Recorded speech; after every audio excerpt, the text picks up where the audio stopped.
स्वागत है आपका बात विभाग में। आपके साथ मैं हूं अभिषेक कात्यायन। बात करेंगे एक बार फिर से बिहार के बाढ़ की। बात विभाग में हम चर्चा तो करना चाह रहे थे कि पूरे बिहार पर हम चर्चा करें कि आखिर बाढ़ में किस तरह के हालात बन रहे हैं, लेकिन ये सियासत भी अजीब चीज होती है।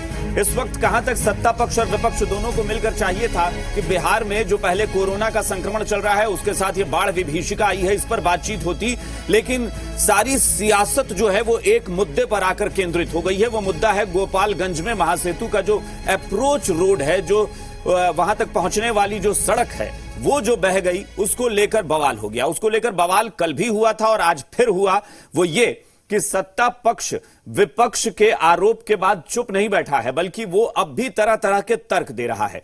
अब भी एक नया तर्क निकल कर आया है, वो ये कि इस पूरे मामले में कोई साजिश है। ये आरोप लगाया है सत्ता पक्ष ने। सत्ता पक्ष का कहना है कि दरअसल सरकार को बदनाम करने के लिए, सरकार के खिलाफ माहौल बनाने के लिए विपक्ष ने एक साजिश रची है। जेडीयू का कहना है कि विपक्ष बेवजह का एक बखेड़ा खड़ा कर रहा है और जानबूझकर इस मामले को हाइप देने की कोशिश कर रहा है। वहीं बीजेपी ने कहा है कि इस सड़क को जेसीबी के जरिए तोड़ने की, उसे काटने की कोशिश की गई एक साजिश के तहत, ताकि सरकार के खिलाफ मोर्चा खोला जा सके। इस बीच वहां के जो सीईओ हैं उन्होंने ग्रामीणों पर एफआईआर भी दर्ज कर दी है और एफआईआर में यह कहा गया है कि लॉकडाउन के दौरान इतने लोग इकट्ठा क्यों हुए। एक वहां जिला पार्षद है, उनके खिलाफ भी एफआईआर की गई है। कुल 3 एफआईआर की गई है जिस पर कार्रवाई होगी। लेकिन बड़ा सवाल यही है कि आखिर एक मुद्दा ये जो हुआ, जाहिर तौर पर यह बहुत बड़ी बात है कि आखिर ये सड़क कैसे डूब गई, कैसे टूट गई, लेकिन फिर भी यह सोचना होगा कि क्या पूरे बिहार में बाढ़ आई है उस पर बात नहीं होनी चाहिए थी? क्या पूरी सियासत को इस एक सड़क टूटने पर ही केंद्रित कर देना सही है? और अगर यह सड़क टूटी है और विपक्ष हमलावर है, तो क्या सत्ता पक्ष को समझना नहीं चाहिए कि हां, कहीं तो कुछ गड़बड़ हुई है, कहीं तो कोई चूक हुई है? इस पर फिर तर्क या कुतर्क क्यों? पहले आप एक रिपोर्ट देखिए, फिर हम चर्चा करेंगे।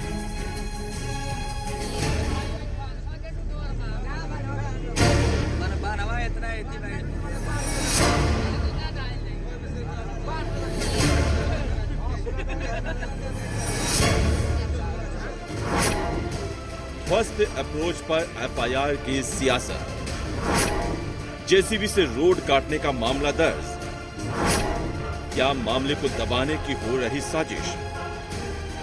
गजब है, गुरुवार दिन तक जिस अप्रोच रोड को प्राकृतिक आपदा में धंसने की बात मंत्री अधिकारी कर रहे थे, गुरुवार शाम होते होते मामला जेसीबी से रोड काटने का बन गया और तो और 3 एफआईआर दर्ज करा दी गई, जिसे लेकर सूबे में सियासी बखेड़ा खड़ा हो गया है। सरकार ने के पदाधिकारियों ने जांच किया है, उसमें कुछ लोगों ने जेसीबी के माध्यम से उसको पुल के अप्रोच को काटने का काम किया था। 29 दिनों के बाद आपका पुल बह जा रहा है पानी में और उल्टे एफआईआर लोग पर करवाते हैं। क्या पैसा किसका था? आपके घर का था पैसा, आपके खाता का था पैसा। अब जरा केस की डिटेल जान लीजिए, किसने किस पर केस किया है। अप्रोच रोड ढहने के मामले में 3 अलग अलग एफआईआर लिखी गई है। बैकुंठपुर थाने में सीईओ, ठेकेदार और पुल निगम के इंजीनियर ने एफआईआर दर्ज कराई है। सीईओ ने जिला परिषद सदस्य रवि रंजन के साथ समर्थकों पर लॉकडाउन तोड़ने की एफआईआर दर्ज कराई है। ठेकेदार उदय सिंह ने फैजुल्लाहपुर के मुखियापति ग्रामीणों पर निर्माण कार्य में बाधा पहुंचाने की एफआईआर दर्ज कराई है। इसके अलावा पुल निगम के इंजीनियर ने अज्ञात ग्रामीणों पर जबरन जेसीबी लेकर सड़क काटने और कार्य में बाधा पहुंचाने की एफआईआर दर्ज कराई है। हालांकि सड़क ढहने के मामले में किसी भी अफसर या ठेकेदार पर कार्रवाई नहीं की गई है। तो क्या सरकार जिम्मेदार लोगों को बचाने में जुटी है? विपक्ष तो यही आरोप लगा रहा है। बिहार को लूटा है भाजपा ने जेडीयू के साथ मिलके।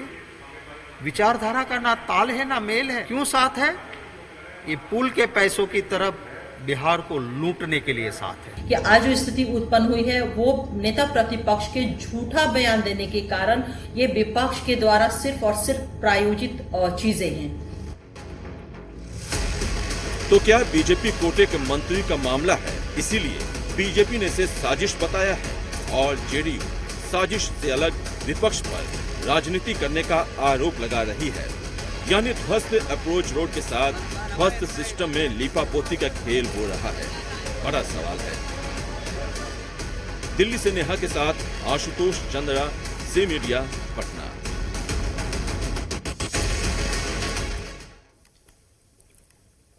तो मुश्किल ये है कि इस वक्त सत्ता पक्ष और विपक्ष इसी मसले पर भिड़े हुए हैं कि आखिर ये सड़क टूटी कैसे है। विपक्ष कह रहा है कि सड़क टूटी है, इसमें करप्शन का मामला है, पथ निर्माण विभाग से जुड़ा ये मामला है, लेकिन सत्ता पक्ष जो है वो लगातार इस मामले पर बचाव कर रहा है, विपक्ष के आरोपों पर पलटवार कर रहा है।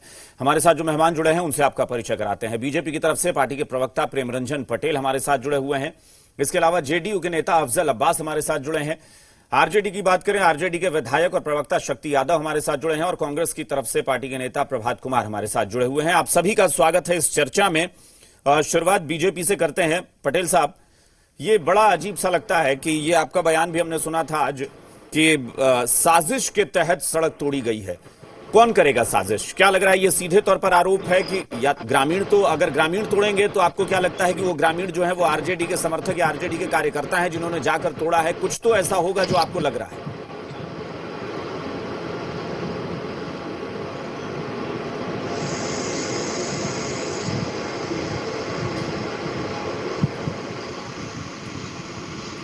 पटेल साहब, हमारी आवाज सुन पा रहे हैं? हाँ। हमारी आवाज? हाँ, मैं कह रहा था कि आपने कहा या आपकी पार्टी ने कहा कि ये साजिश के तहत सड़क तोड़ी गई है। आरोप किस पर? साजिश के तहत कौन? अब तेजस्वी यादव तो तोड़ने गए नहीं थे। अगर किसी ने तोड़ा है तो पहले ही देख लेना चाहिए था। अब कैसे पता चल गया कि जेसीबी से तोड़ी जा रही थी सड़क? और अगर कोई तोड़ रहा था तो कौन थे वो लोग? क्या आपको लगता है कि वो आरजेडी के थे लोग? देखिए, सबसे पहले तो तेजस्वी यादव को उनको माफी मांगना चाहिए, उनको अपने बयान को वापस लेना चाहिए। उन्होंने कहा कि 70 घाट पुल जो है से टूट गई है। 70 घाट पुल में कहीं कोई जो है से रेप भी नहीं आया है। 70 घाट पुल अपने स्थान पर है जहां है, जैसे बहुत अच्छी स्थिति में है।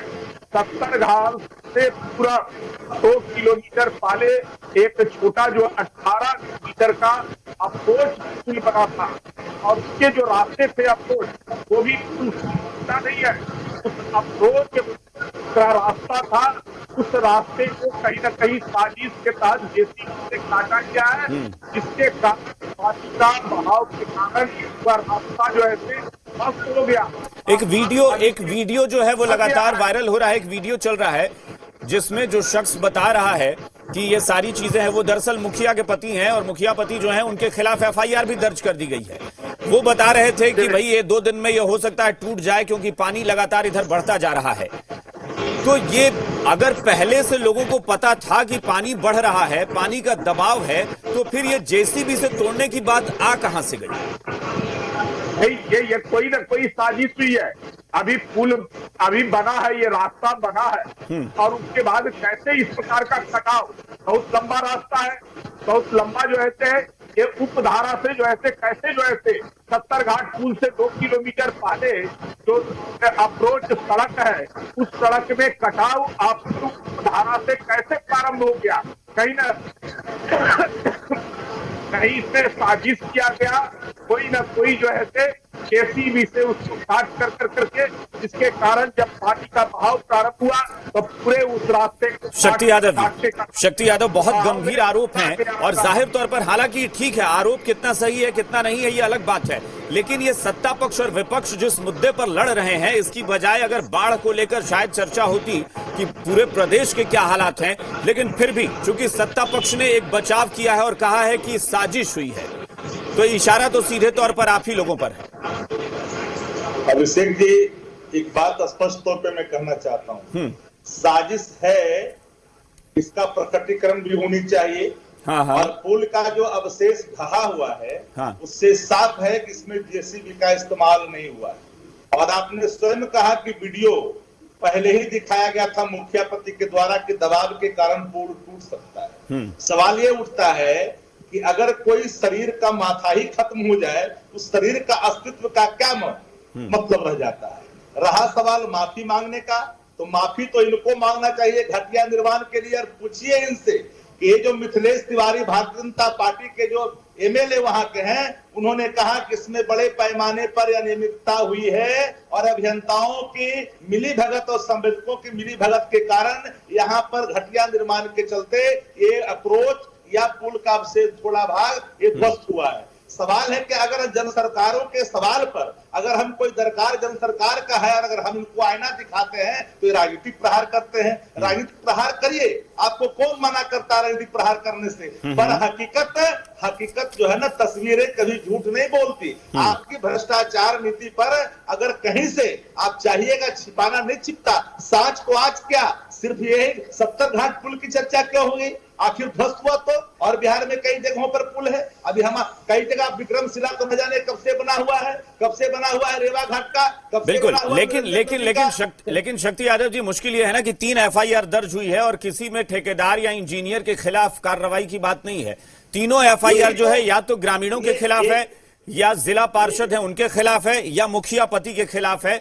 यानी ये पूरा मामला साजिश का ही हो गया है। ये अभिषेक जी सबसे बड़ा दुर्भाग्य है कि जब ये एफआईआर संवेदक के खिलाफ होना चाहिए, इंजीनियरों के खिलाफ होना चाहिए, तो ये जो बाढ़ में जो दहने वाले जो प्रभावित लोग हैं, बाढ़ में सोशल डिस्टेंसिंग होता है क्या? जहां लोग जाकर के देखिए, कमला बलान से लेकर के कोसी के इलाकों में जहां पर पानी लबालब आता है, वहां सारे सोशल डिस्टेंस भंग हो जाते हैं। और इनका सोशल डिस्टेंस तो वर्चुअल रैली में भंग हुआ, जहां 100 में 75 लोग संक्रमित पाए गए। अरे पता नहीं किस, अब तो कल तक जमात कहते थे, पता नहीं कौन जमात के हैं। कल तो तबलीगी बात का, तब तबले जमात के लोग हैं क्या है? सवाल वहां नहीं है। सवाल है कि जो सच्चाई है उसे अंगीकार करना चाहिए, स्वीकार करना चाहिए। ठीक है, अफजल अब्बास, लेकिन आप कार्रवाई करने के लिए जनता पर कार्रवाई करेंगे। ठीक है अफजल अब्बास जी, आप बताइए जरा कि यहां पर एक बार भी ये बात क्यों नहीं हुई कि अगर ये सड़क टूटी तो क्या इसमें जांच नहीं होनी चाहिए कि क्यों टूटी? क्या निर्माण को लेकर एक बार सवाल नहीं उठना चाहिए था कि बारिश अभी शुरू हुई, बाढ़ अभी शुरुआत हो रही है और ये सड़क टूट गई? कल आप भी कह रहे थे कि पानी के दबाव से ये सड़क टूटी है, और आज अचानक से ये बयान बदल गया और साजिश की बात आ गई। मुखिया पति के खिलाफ एफआईआर दर्ज हो गई, जिला पार्षद के खिलाफ एफआईआर दर्ज हो गई, ग्रामीणों के खिलाफ एफआईआर दर्ज हो गई, लेकिन अभी तक निर्माण को लेकर कोई सवाल नहीं उठा। देखिए अभिषेक जी, जहां तक मेरा अपना कहना है कि बिल्कुल सही, ये पुल टूटा है, पानी का दबाव भी है, इससे तो आप इनकार नहीं कर सकते। लेकिन सवाल इस बात का है कि पुल टूटने के बाद कुछ लोग, हम किसी का नाम नहीं ले, कुछ लोग अगर ये भीड़ इकट्ठा करके उसमें सियासत अगर कर रहे हैं तो एफआईआर होना ही चाहिए। नहीं, मैं अभी उस भीड़ पर नहीं जा रहा हूं, लॉकडाउन तोड़ने पर नहीं जा रहा हूं। आप कह रहे हैं कि पानी के दबाव से टूटा है तो पुल भी टूट जाना चाहिए था ना भाई। पुल बनाते हैं नदी के बीच में, अगर पुल बनता है तो वो तो नहीं बह जाता नदी में। तो फिर अगर सड़क बनी तो कुछ दूरी तक ऐसी बननी चाहिए थी ना कि वो सड़क भी नहीं बहती। मैं तो कह रहा हूं, मैंने कल भी कहा, तो आज के अखबारों में भी छपा है। मैं कह रहा हूं, मैं बिहार में ही हूं, मैं कह रहा हूं कि जांच का विषय तो है। अगर हमारे पार्टी के नेता या बीजेपी के नेता अगर ये इल्जाम लगा रहे हैं कि वहां पे एक साजिश से तोड़ा गया तो उनको जानकारी होगी। लेकिन मेरा ये मानना ये है कि अगर ये पुल टूटा है तो उसमें जांचे उपरांत, बिल्कुल आज सेक्रेटरी ने कहा है कि उसमें जांच उपरांत जो दोषियों को सजा मिलेगी। पहले तो ये बताइए कि अब जो आपदा विपदा में फंसे उनको निकालने की कोशिश करनी चाहिए। बड़े अच्छे बड़े मित्र है शक्ति जी, आज बिल्कुल आपने सही किया कि अब तक तो ये पूरे दुनिया में, हिंदुस्तान में ढिढोरा पीटा गया कि पूरा पुल ढह गया। 264 का 70 करोड़ का पुल था, ये 70 घाट पुल ही ढह गया। अब उसके बाद से ये एक्सेप्ट करने, शुक्र है कि इन्हें एक्सेप्ट करने को तैयार हुए कि अप्रोच रोड था, वरना पूरा 70 घाट पुल ही टूट गया था। तो ये छवि, ये जो तस्वीर बनाई जा रही थी माननीय मुख्यमंत्री और पार्टी की छवि खराब करने की, या छवि खराब करने की, ये उनके मुंह पे एक तमाचा है कि खुद अपने मुंह से कह रहे हैं कि नहीं आप अप्रोच रोड है। कल तक 70 घाट की बात कर रहे थे। मेरा ये मानना है कि बिल्कुल जांच हो, मैं ईमानदारी से कह रहा हूं, बिल्कुल जांच होगा और जांच उपरांत अगर जो भी दोषी हो, अरे ठीक है, जांच उपरांत जो दोषी हो उन पर कार्रवाई होनी चाहिए। तो यही बात एक लाइन में खत्म हो जाती। बिल्कुल एक लाइन में ये बात खत्म होनी चाहिए थी ना। फिर आपके नेता, बीजेपी के नेता अचानक से इन्होंने मोर्चा क्यों संभाल लिया? क्यों ये कहना पड़ा बार बार की साजिश हुई है? नहीं, अगर उनके पास सोर्सेज मिले, सोर्सेज के जरिए अगर उनको कोई सूचना मिली है, जानकारी मिली है, ठीक है, हम तो स्पोर्ट पे है नहीं। ठीक है, प्रभात कुमार जी, क्या ये सियासत सही है? इस तरह की सियासत क्या इस वक्त तमाम पॉलिटिकल पार्टीज को इसके बजाय कि इस मुद्दे पर यह हो कि हाँ ये साजिश के तहत जेसीबी से तोड़ा गया या ग्रामीणों ने लॉकडाउन का उल्लंघन किया, इसकी बजाय यह देखना था कि भाई कोरोना का काल चल रहा है, इसमें बाढ़ में लोग जब हजारों लाखों लोग फंसेंगे तो सोशल डिस्टेंसिंग की धज्जियां उड़ जाएंगी, वो उस पर फोकस होना चाहिए था। फोकस हो कहां रहा है? पहली बात तो यह है अभिषेक जी कि हिंदुस्तान के आजादी के 73 वर्षों के अंदर हिंदुस्तान के किसी भी स्टेट में कभी ऐसा नहीं हुआ कि उद्घाटन के एक दिन पहले भागलपुर के बांध को चूहा खा जाता है और बांध ढह जाता है। कहीं ऐसा नहीं हुआ कि थाने में रखे शराब को चूहा पी जाता है। कहीं ऐसा नहीं हुआ कि पुल के उद्घाटन के 1 महीने के बाद पुल का अप्रोच रोड बह जाता है।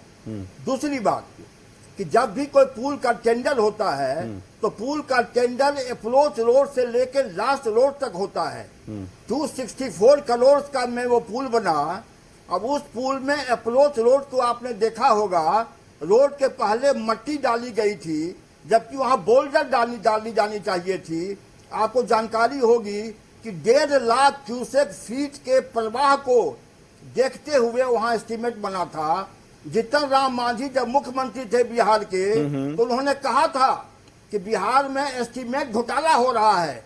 और ये पुल के बहने के अप्रोच रोड के बहने के बाद ये बात सिद्ध हो जाती है कि जीतन राम मांझी जी ने सही कहा था कि इस नीतीश कुमार जी के सरकार में, भाजपा की सरकार में एस्टीमेट घोटाला हो रहा है। अगर अप्रोच रोड, आप पहले तो नंदकिशोर यादव जी कहते हैं कि पुल नहीं टूटा, तेजस्वी यादव जी गलत बोल रहे हैं। अप्रोच रोड टूटा। अरे नंदकिशोर यादव जी, जब भी कोई टेंडर होता है तो टेंडर में पूरा पुल इंक्लूडिंग अप्रोच रोड का टेंडर होता है, तो क्या टेंडर में आपने अप्रोच रोड को छोड़ दिया था? तीसरी बात यह है कि कितनी बड़ी विडंबना है। आप कोरोना की बात कर रहे हैं, आप बाढ़ की बात कर रहे हैं, ये बिहार के लिए शर्म की बात है और सरकार के लिए बेहद शर्म की बात है कि उद्घाटन के 1 महीना के बाद इतना इम्पोर्टेंट पुल जो मुजफ्फरपुर बेतिया से जोड़ता है, उस पुल का अप्रोच रोड पानी से बह जाए। चौथी बात यह है कि ये जो केस किया गया, यह है खिसियानी बिल्ली खंभा नोचे।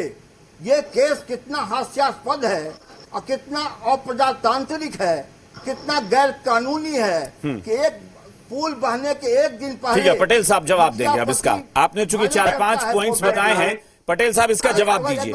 वहाँ मट्टी क्या जब टेंडर निकाला गया था उसमें कुछ गड़बड़ी हुई थी?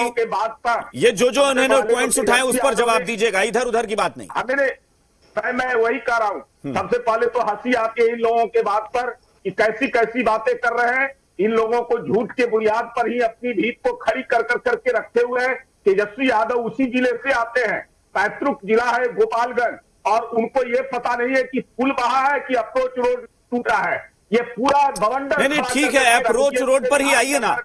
नहीं पटेल साहब, फिर आप बात को ले जा रहे हैं कहीं और। अप्रोच रोड तो हो गया, ठीक है, वो तो सबने, हमने भी दिखा दिया ना कि अप्रोच रोड टूटा है, लेकिन अप्रोच रोड के लिए भी कंक्रीट की दीवार होती है दोनों तरफ। उसको कहीं ना कहीं क्षति पहुंचाने का काम किया गया है। नहीं, ये तो ऐसी बात कर रहे हैं अभिषेक जी कि सर नहीं फूटा, पैर कट गया।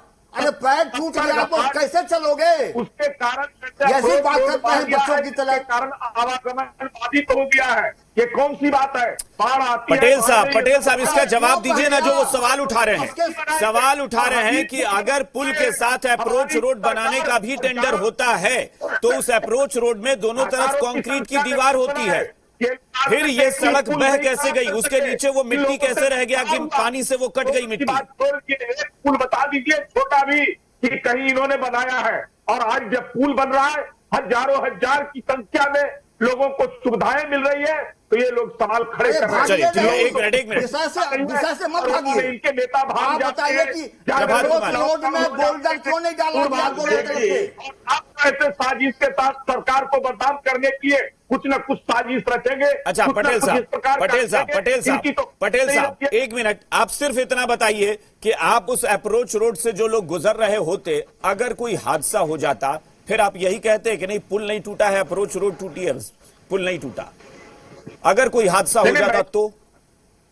नहीं, वहां लोग थे, ऐसी बात नहीं है कि लोग को मैं देख रहा हूं, वीडियो में देख रहा हूं, जो वहां के लोकल लोगों ने वीडियो बनाकर करके भेजा है, उसमें देख रहा हूं कि लोग मोटरसाइकिल वाले भी आ रहे हैं, उनको रोक रहे हैं कि मत जो ऐसे आइए। अप्रोच रोड पानी के बहाव में जो ऐसे धीरे धीरे टूट रहा है। तो आपकी बात से ये पता चला ना, आपने खुद मान लिया कि लोग पहले से देख रहे थे कि वो सड़क बहने वाली है, फिर इसमें जेसीबी से तोड़ने की बात कहां आ गई? इसमें फिर जेसीबी से तोड़ने की बात कहां आ गई, जब पहले से लोग खड़े होकर देख रहे थे? आप खुद कह रहे हैं कि बाइक से भी लोग आ रहे थे तो लोग मना कर रहे थे कि ये पानी में बहने वाला है। शक्ति यादव जी, ये दो तरह की बातें हैं। एक तरफ खुद कह रहे हैं कि लोग बता रहे थे कि पानी में बह जाएगी सड़क, दूसरी तरफ जेसीबी से तोड़ा गया है इसे। तो एक बात अभिषेक जी स्पष्ट तौर पे मैं कहना चाहता हूँ, हाँ। विकास बह गया और इनको हंसी आ रही है, हमको इनको ढिठाई पे हमको रोना आ रहा है। ढिठाई पे इसलिए रोना आ रहा है कि एक तो चोरी ऊपरे से सीना चोरी, एक कहावत चरितार्थ हो रहा है। सवाल ये उठता है कि भैया अगर आपका सर और पांव कट जाए तो शरीर का क्या अस्तित्व है? पुल बहा की अप्रोच बहा तो वीडियो में दिख रहा है कि पुल के जो किनारे वाले अप्रोच है वो दह गए।